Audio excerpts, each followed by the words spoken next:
Jom teman saya buat popia cheese crunchy. Masukkan cheddar cheese powder. Lepas tu masukkan gula icing. Tapis dah. Sebab tak nak bagi berketul-ketul. Ni hasil lepas tapis. Masukkan serbuk paprika. Lepas tu masukkan garam. Kacau sampai sebati bahan-bahan ni. Lepas tu siaplah serbuk dia.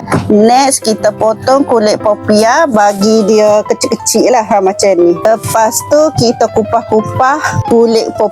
Ni anak saya tolong saya kupas lah. Kupas sampai habis. Ni hasil dia saya kupas dah lah. Panaskan minyak. Masukkan kulit popia yang kita sudah kupas tu. Goreng sampai kekuningan. Kacau-kacau bagi dia masak sekata lah popia tu. Bila kekuningan, angkat dan toskan. Lepas ditoskan, letak di bekas lagi. Hasil saya goreng kulit popia. Next kita gaul kulit popia dengan serbuk cheese yang kita buat tadi. Masa gaul tu saya tak ingat nak rakap. Lepas tu siap boleh makan. Jangan lupa subscribe, like, komen, share video ini. Terima kasih.